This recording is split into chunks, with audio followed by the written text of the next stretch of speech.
So welcome to our seventh webinar, YouthBank Academy. This time we have a special guest. We have Vernon Ringland from the North Ireland Community Foundation. That is, Vernon is the initiator of YouthBank program 17 years ago. He is also the coordinator of YouthBank International program, and also he is a board member of our new foundation that is implementing nationally YouthBank Romania program. Is the Foundation for Youth Empowerment.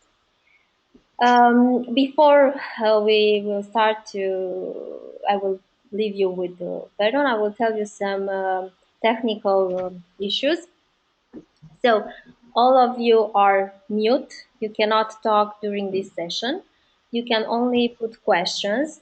The questions, me and Vernon will see out your questions and we will answer to them at the end of the session. Vernon will answer to you.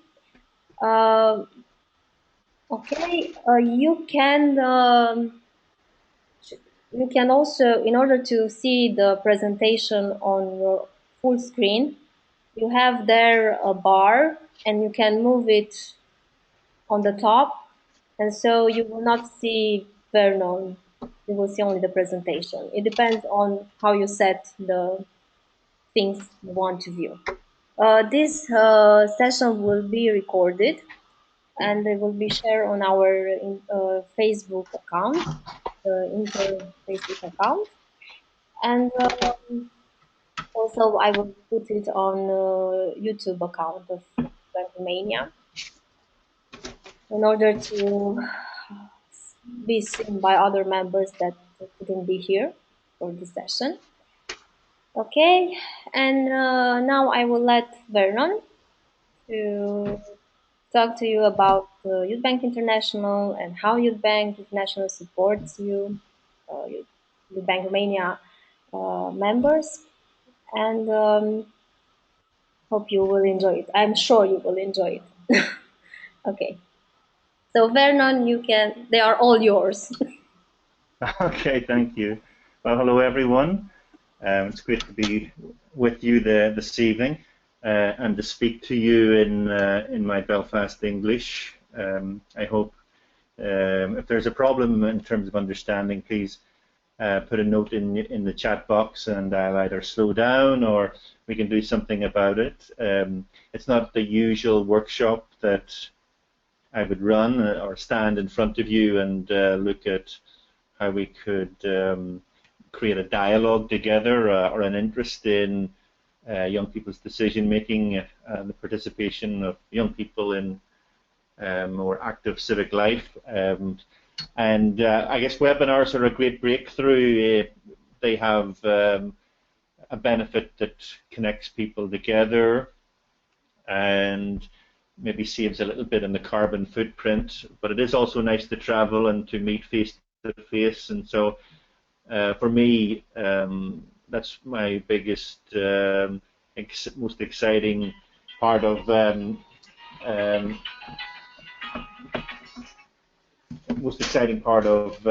my work in terms of YouthBank itself.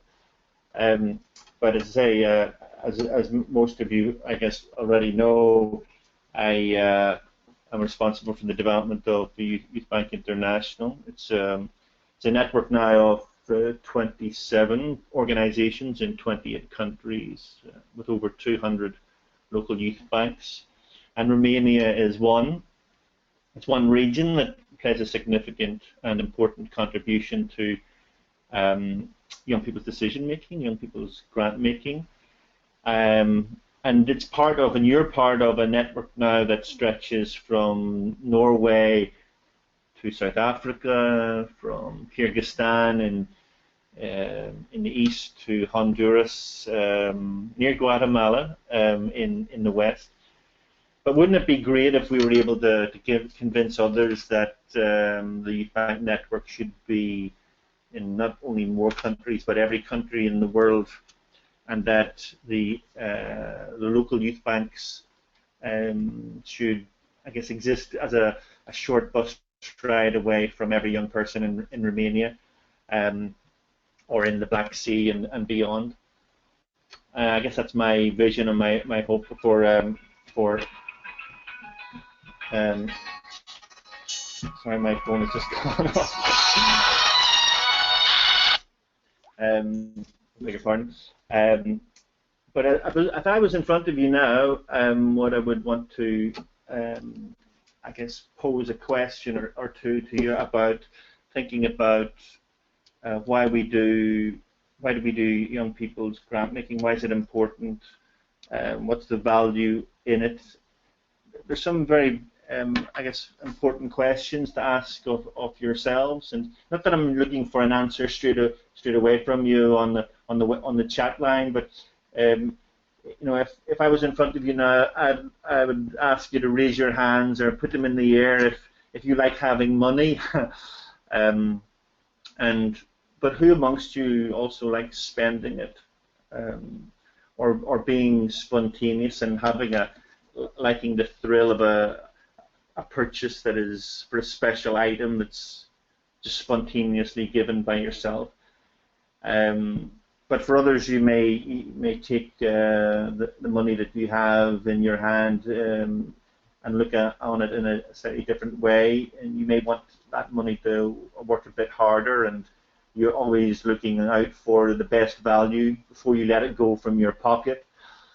But then again, there's others that you may feel that you want to save your money and put your money away and build it and grow it for as we would say, keep it for a rainy day, for something that you want to invest in or look to purchase at a different time. But there's other, you know, you may also have a motive like that. You also like giving money away. But what I would ask is, but to whom? Who do you like giving money away to? To whom? And for what cause?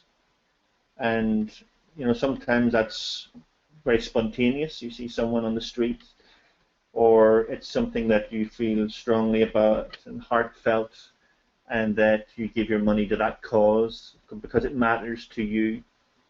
You can see that and hope that that makes a difference in the communities that you're from. There's also your own attitude towards borrowing, and you know, how often do you borrow from a bank, and under what circumstances? Or is it from a best friend or a family member? And you know, it may be that, again, you know, that causes lots of issues for you about when you give it back or how you give it back. Because we, in this youth bank world, also ask for money in our fundraising. We just call it fundraising. But the words and expressions that we use, and you use, and your body language will all be significant for the receiver, for the person who's listening and watching and thinking, considering, why should I give to you? And even from where I am here in Belfast, if I was to ask you to give me money, would you do that unconditionally? You know, would you just believe that it's something that, well, I suppose it depends, doesn't it? You know, you'd be asking me that question.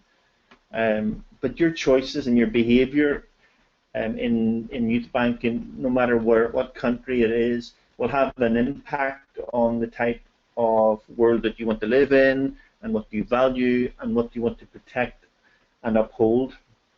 And those are important things that are for me the muscle, the glue that holds youth banks within each country together. And when you meet in a cross-border situation or in a regional opportunity, that these are some of the things that are of great value to explore and get into greater depth. And so what I want to move on to and look at a little bit this evening is about, you've heard, I guess, a little bit about, YouthBank International, but, what is it? And very simply, it has been around just over 2 years now. It's a network of organizations from around the globe that seek to advance young people's decision making through grant making in the YouthBank way. And I guess there's a starting point to this all, because this sounds like a very old type of joke, but in the late 1990s, the roots and the history of YouthBank emerged. There are many stories, but the one that I like to tell is of the Englishman, the Irishman, and the American, because they did, 3 men meet around a table in London in the late 1990s after attending a youth philanthropy event to look at possible ways forward to interest young people. And the conversation, which was fairly lengthy, but it ended up with the American who had the concept and the ideas and some experience with youth advisory committees in the United States, and the Englishman who had lots of good contacts and was an entrepreneur in his spirit and his energy. And there was an Irishman who had £25,000 who was looking to involve young people in grant making. And from that discussion, the emergence of YouthBank in the UK, and then into a network that began to emerge from 2002 onwards began, and that was where the important roots of the organisation came from. And as I said, fast forward to 2013, with funding from the Mott Foundation, it provided the opportunity to look at, well, what would work if there was an opportunity to bring those who are interested in young people's grant making together, and what could be created. So looking out on this world that you see, well, as I've said, there are 27 countries, sorry, 27 countries, but 28 networks. There are 2 networks in Bosnia, Herzegovina, with over 200 youth banks. In 2015, there was about 214. We're just looking at our survey, so there's about 214 operating youth banks in these 27 countries. And as of 2014, 2015, well, it's much higher, actually, closer to 3,000 young people who are grant makers, who are decision makers in their own communities, raising funding, presenting their ideas, trying to influence other donors, politicians, those who are looking to hear about the value of young people in their local communities. So up to the 3,000 grant makers are clearly the leadership team that I see in different parts of the world, who have a great story to tell and have compelling evidence to suggest that this is an approach that should be not only supported and developed, but increased into other isolated and rural communities to address those issues that matter to the local youth banks themselves. And as there's always a wider set of beneficiaries, and although much more difficult to quantify and count up, but the estimation was around 120,000 beneficiaries, that young people and local community members who either took part in projects or had a direct benefit from the range of activity that took place within the local youth banks. And 1,100 small-scale projects, all of everything between 50 euros and maybe 1,500 euros, but most of them quite small. and as of 2014-2015, just over €1 million was distributed within these 200 youth banks in these 27 countries. So I guess that's a bit of the picture that Romania is connected to and has its own story to tell about the local youth banks and how they've been supported. We all know it's a young, very simple. Simply, it's a young people's fund run by young people and supported by a host organisation that share what we've called our golden rules. And this picture is probably a typical scene in terms of looking at the back wall. The only difference you'll see will be I guess the language in here. This is in Portuguese, and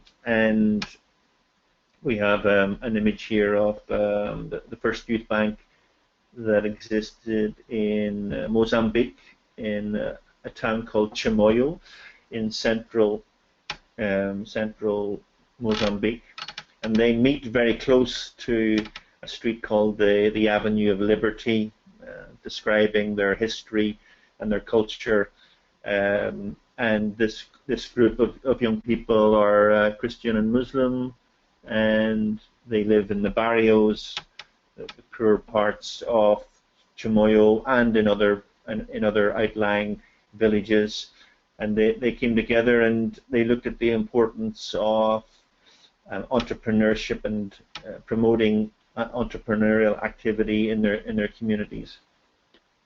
I mean, this is a group that loved at the end of any training to celebrate.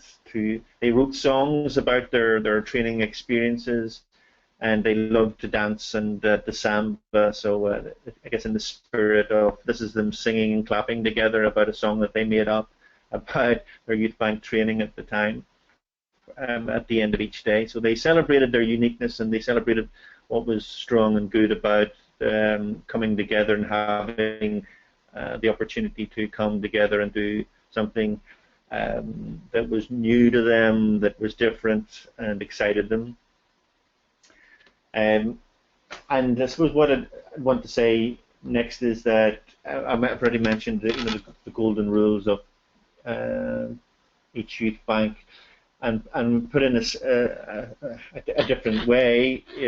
What is also very true to all youth banks is that it's a simple idea. It's not rocket science. We look at encouraging simple procedures, and that the decisions are made as quickly as possible, so that progress can be made and shown, and that it really is about putting the decisions into young people's hands, and that they also have and they use criteria to as a tool to make their own judgments about who should get and who shouldn't. And there is this, I think the thing about all the youth banks in different parts of the world, what is heartening and positive is that the processes to account for their actions are no different than what larger organizations also address. But in this instance, what the Youth Bank does, because most of the money is unrestricted, is that it looks at governance and transparency and the involvement of young people as something that is possible. We would argue that more organisations need to take those risks, because the evidence is there that this can work and does work. And okay, that's part of risk and innovation, and to accept that the youth banks in any part of the world, whether it's in Honduras or in Kyrgyzstan, will have a local way of bringing innovation, or the acceptance of innovation, that new ideas can be developed by young people, and that in some cases the innovation may be around looking at small sums of money to support entrepreneurship, and various issues that are important to the local community. And then the big learning part is that there is someone to mediate or facilitate or to explore the learning from the experience, and that's an important value of the work itself, that each of the grant makers who are involved get the opportunity to share that and think about their own personal development and what it means for them and what they will use that experience to go on and build their own career or other opportunities in their own lives. And it's sharing and learning is I guess a feature of what YouthBank International wants to do more of, and the value of bringing young activists, grant makers, YouthBank coordinators, those with influence together to hear more is really something that we would like to see a lot more of, and find more opportunities to cross borders. And when I talk about crossing borders from one country to another, it's also about a border that's in people's minds, that we often put our own barriers or obstacles up in our heads, and that disrupts or curtails and stops either learning or development or meeting the other person, especially those who we have only heard about or read about, and that YouthBank can do something about that and address that too. And as I said, I've mentioned about where YouthBank operates. So there's just a quick slide about a number of all the places that YouthBank is in. You'll probably spot Romania coming up in a moment as well, but this will give us just a visual picture of where the youth banks and the networks are. And as I said, we're looking to encourage north, south, east and west further development of youth banks. One of the places where I'd like to say a little bit about is the youth bank development in Georgia, in the South Caucasus. And the Youth Bank has been supported there by the Eurasia Partnership Foundation, or as it's now known, the Europe Foundation.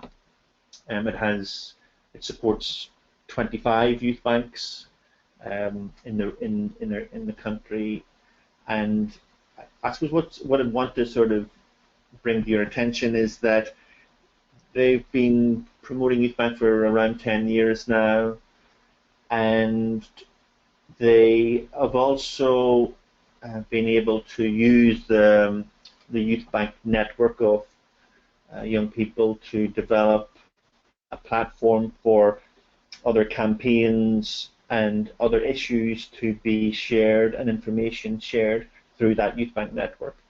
So, for example, things around promoting young people voting, about bringing to the attention of young people issues around food safety and consumer rights and young people's rights as a consumer buying goods or food, and what to expect in return, and to be knowledgeable about those rights that consumers have, about developing entrepreneurship and small-scale social enterprise, about addressing issues around gender and reproductive rights, reproductive health rights, and also to run some campaigns around raising awareness of Down syndrome, about hepatitis C, around environmental improvements, about supporting intergenerational dialogue.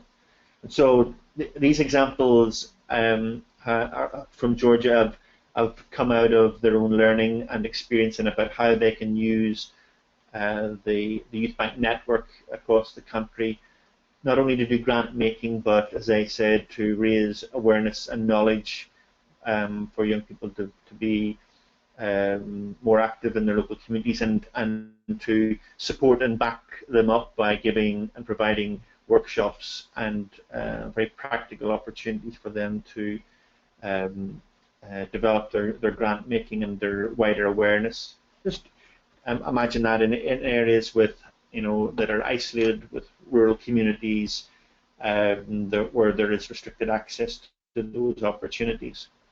And I guess the second example is in Kyrgyzstan, and a different environment and culture, and in many cases rural isolation and ethnic tension, where there are limited freedoms for many of the citizens, and also for young people.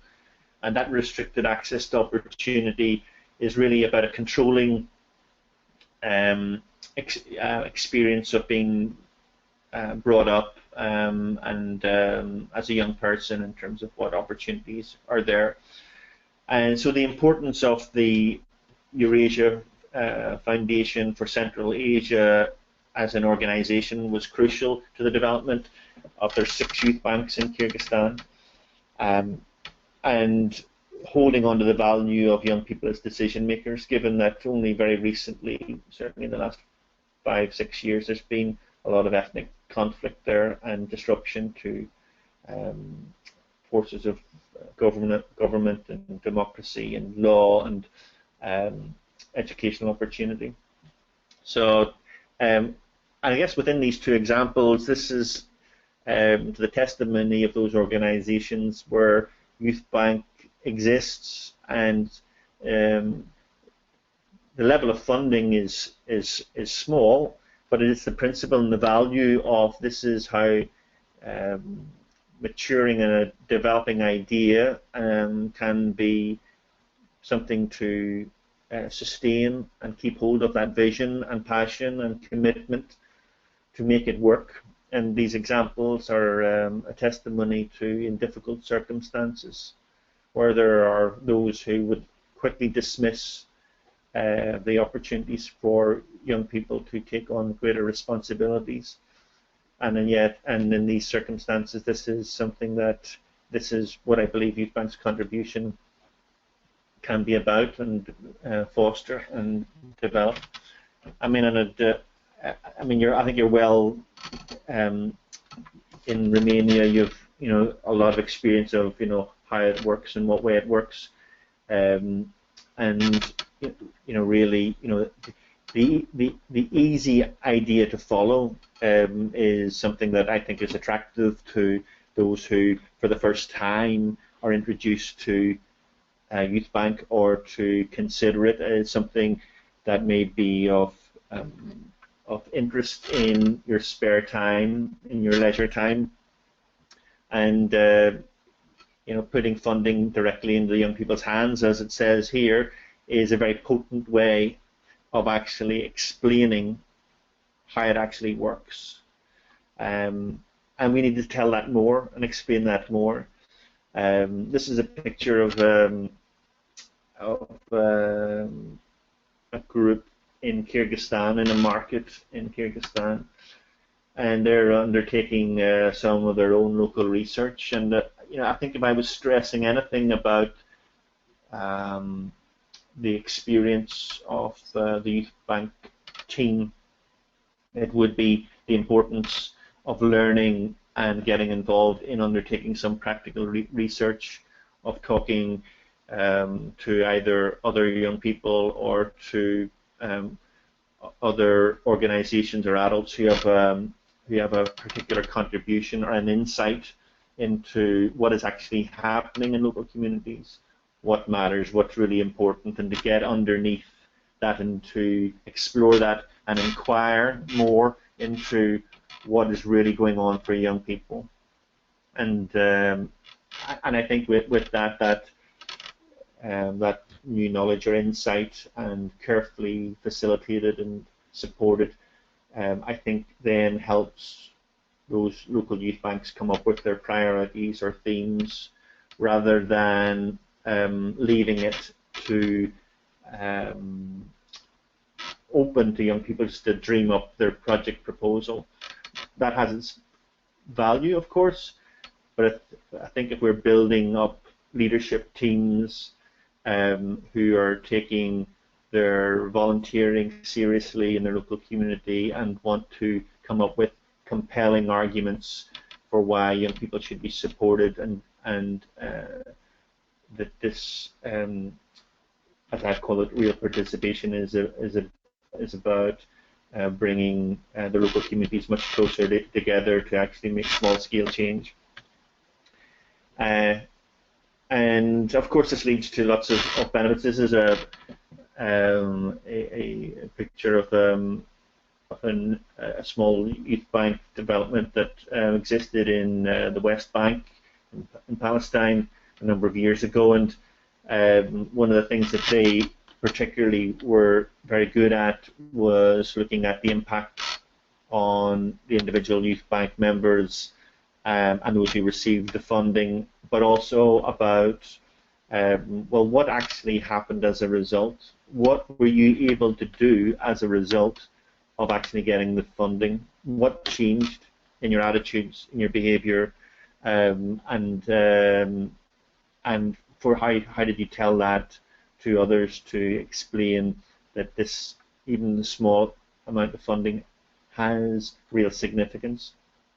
And therefore leading to, as I say, wider community benefits.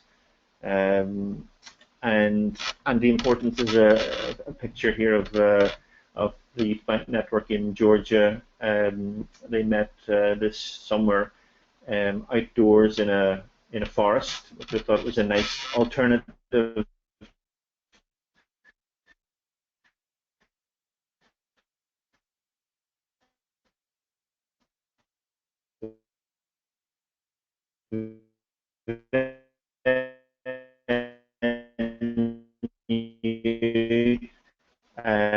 they camped. Their summer camp was in a forest, and they used the outdoors and the environment as part of the theme to explain the projects. They weren't on roll, but they stood up and presented, which was also a good skill to experience.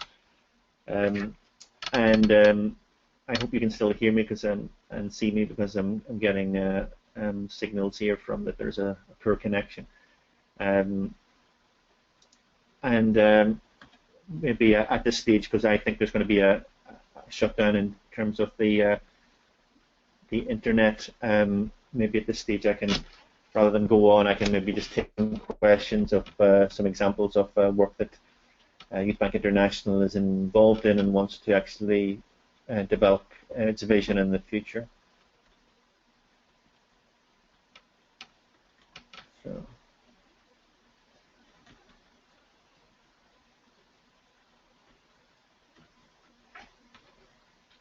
Hello?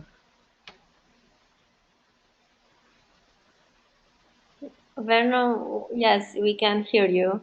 It was, you can still hear me. Okay. For, I don't know, like 10 seconds, we were like, whoa, but then the connection was okay. So the connections come back. Okay, I decided to stop just in case, but maybe questions are maybe more appropriate at this time that I can respond to. Is that possible? Yes. So, anybody has a question for Vernon? Do you have something, I don't know, you wanted to ask Vernon for so many years and you didn't have the opportunity? Now you have it.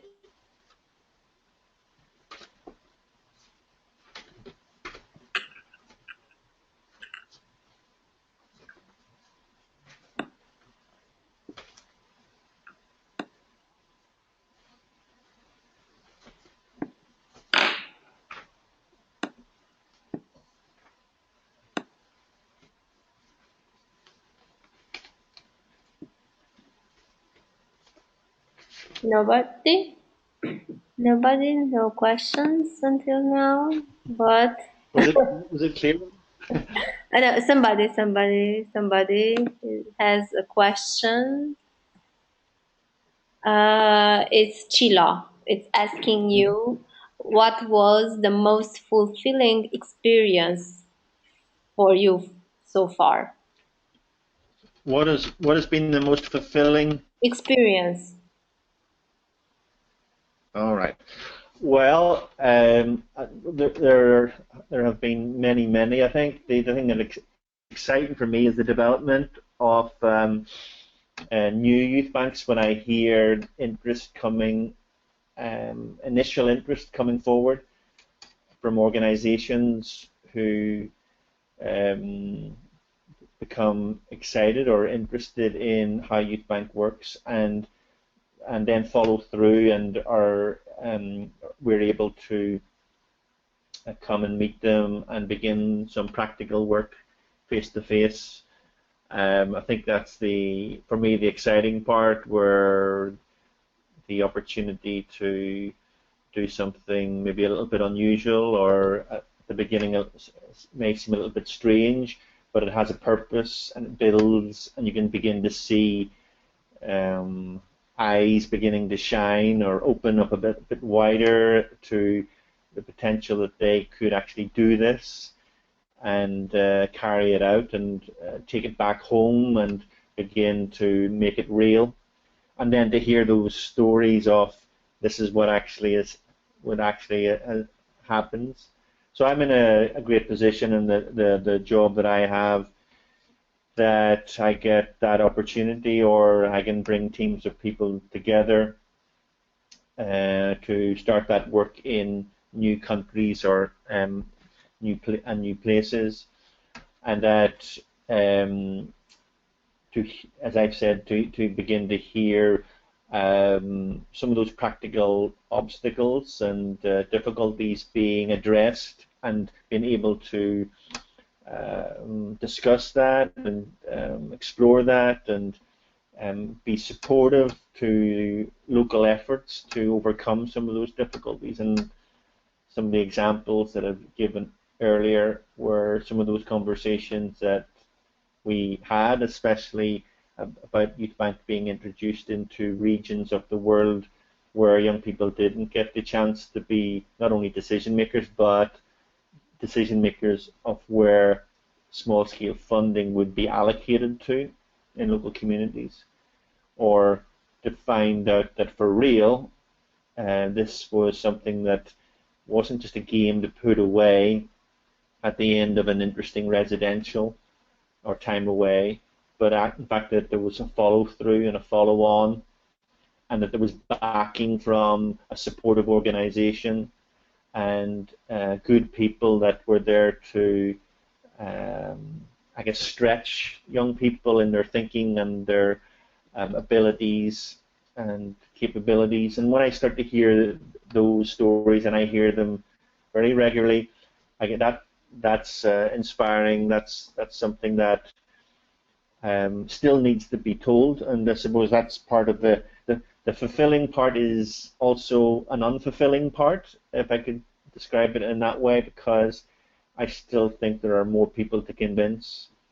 What I see is the challenge is, how do we influence those who are doubtful or don't believe that this is a valuable investment in young people in local communities, that others should, other than young people, should be served first or supported first. And that's always a difficult thing to address. But there's for me the vision that, can we get Youth Bank in every country in the world that actually supports democratic principles, or a Youth Bank in each country that's a short bus ride away for each young person to come into a local town to be able to access an application to set up a project that they want to run themselves. That would be amazing if that was something that we could develop in other countries. Yeah. Okay, so Vernon, you have another question from Nicolae Matei. Matei is a member of, next member, an alumni of YouthBank Bucharest. So he is asking you, I knew that YouthBank founding story was about youngsters from different churches got the possibility to interact thanks to YouthBank. Is that the entire story? I think that he wants more details about how YouthBank started, because we were told them that in the North Island there were conflict between Protestants and Christians, and YouthBank was a way for them to interact. So if you want to give them more details, this is I can a little bit more there.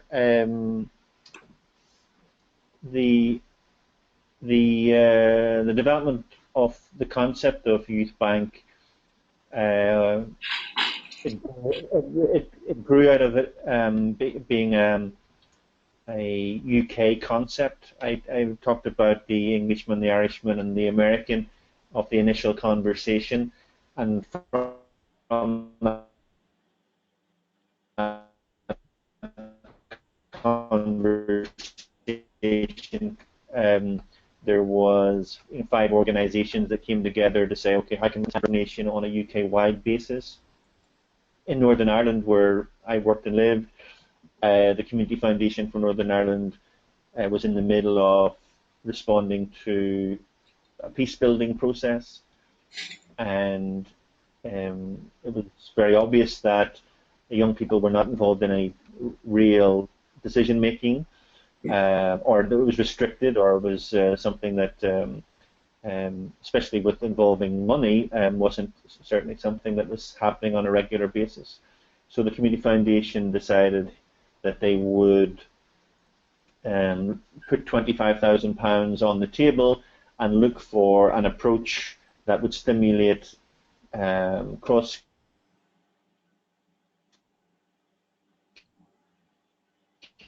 community decision making about issues that were important, and that involved in that opportunity. It didn't seem very earth-shattering, or it was a sort of very simple idea, very practical idea.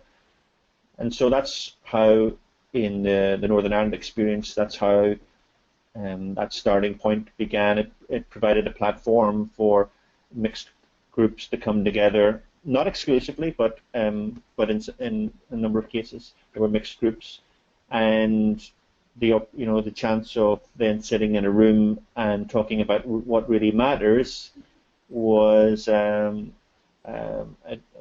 series, an ongoing series of discussions and conversations between young people, given that those conversations were often about fears and prejudices and things that were obstacles in their heads, but very real, because they went back to the communities that fostered that reluctance to share and be part of a building of a new opportunity for the country. So it existed at that time, and it made its contribution. It wasn't the only exclusive approach, of course it wasn't, but as YouthBank is about being very practical and talking about power and control and issues and what's fair and what's just, it seems that that's a great conversation starter. If you're also saying that you're going to be responsible for how it should be run, that interests and motivates people who want to be there to actually take that opportunity. So I guess that's part of the Northern Ireland story of its involvement, and likewise I think each country can actually look at its own starting point as a part of its own history book of how an initiative like YouthBank begins to take greater a greater opportunity to make life opportunities much more real, and something that will inspire young people to actually get involved in their local communities. So, okay. I hope that helps in terms of that story or description. Mate said thanks, and also Chila said thank you. Okay. Okay, so I suppose the other thing I would say is that, you know, if you look at your own youth bank, or in your local area or in your country, and if you think about if we could increase not only the funding but the involvement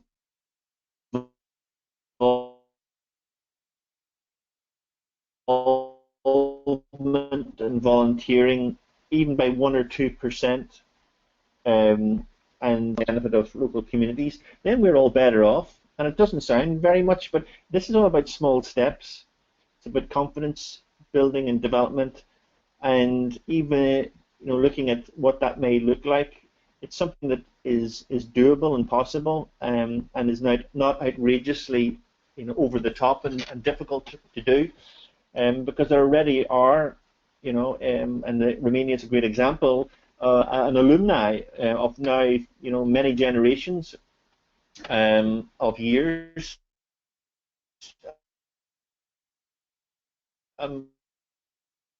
Talking about that can be called upon to talk about the impact that this has had on their own life, being able to do and go on to do as part of their own career, or opportunities that opens them up to what a fulfilling, joyful life should have in it. And if YouthBank contributes to a joyful, fulfilled life as you as a person, and you can describe that and describe it to other people, I think that's very powerful.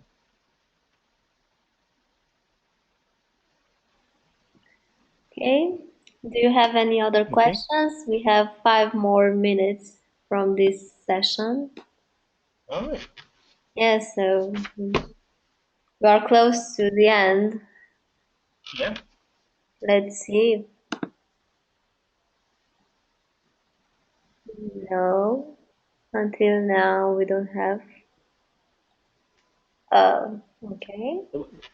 The other thing that I would say is that in May time, YouthBank International is coming to an event, and a very important event that we are hosting in Bucharest over a weekend, bringing 16 or 17 key people from countries around Central and Eastern Europe to talk about greater coordination and a vision for how YouthBank can be sustained in Central and Eastern Europe.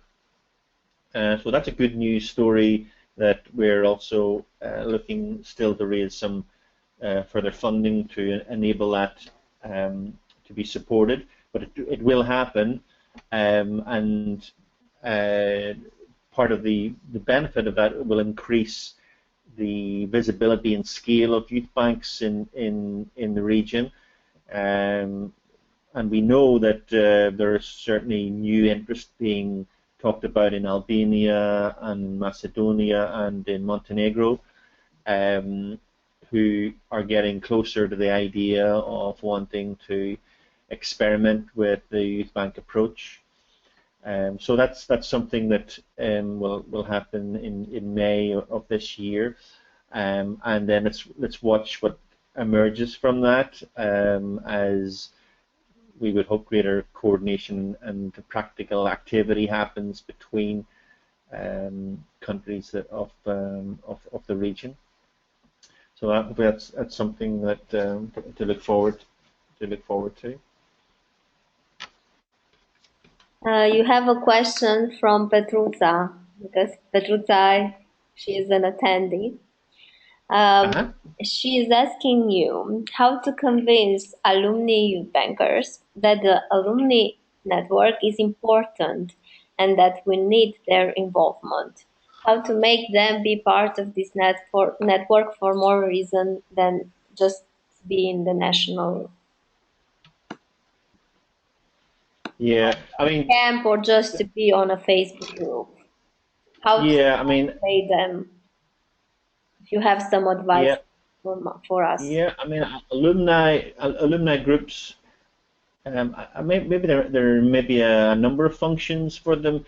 to be built into the structure. It could be that some of the alumni are attracted to become trainers or future trainers for a YouthBank network and see their role that with further assistance and opportunities that they can gain additional skills, facilitation skills, learning and non-formal educational methods that could be a great contribution to the YouthBank network in Romania. Certainly advocating whether that's if there's a goal that sees that YouthBank in Romania also wants to share platforms with similar initiatives that support young people's involvement and participation, that I guess sharing of a platform, an alliance with similar initiatives and people who can speak out on the experience and to share that would be of value. Again, that would be something that would need to be carefully thought through as a strategy. And I guess alumni groups who can again come forward to when there's maybe funding proposals or other donors that need to hear, well, in light of 5 years or 10 years after being involved in YouthBank, what does that mean? What has that impact been? I guess that would be of value as well. I guess one of the things that many youth banks are facing the world over is sustainability. And in YouthBank, maybe we would call that fund development. And how can that happen in a way that doesn't drain everyone, off their enthusiasm or motivation, given that raising money is hard. But yet, how can maybe other alumni, along with YouthBank members, be involved in other entrepreneurial approaches that provide something in local communities. One of the experiments that I know is being tried at the minute is that the fund development, fundraising of each youth bank, certainly one in Northern Ireland in particular, is looking at the youth bank also organising a market, a number of markets, youth markets, teenage markets in their town, where other young entrepreneurs are come forward as traders who take up a stall that is project managed by the local youth bank, and they charge them a fee to sell, whether it's clothes or food or jewelry or whatever it is. And there is an alternative youth venue created in the town to attract young people and adults, but certainly it gives a different retail experience for the local town, that there are young people who don't often get the opportunity to sell their products. And this may be, I'm not saying it is the answer, but certainly if it needs alumni to support that, or to influence the local municipality that there should be a space given over in the town for a young person's market, that the youth bank can project manage, that this may be one way of increasing an entrepreneurial spirit, a new opportunity for young entrepreneurs to think about how they could sell products, and that the youth bank benefit because the money raised from it goes towards the good causes that they have been set up to address in the first place. Hopefully that might be of some help.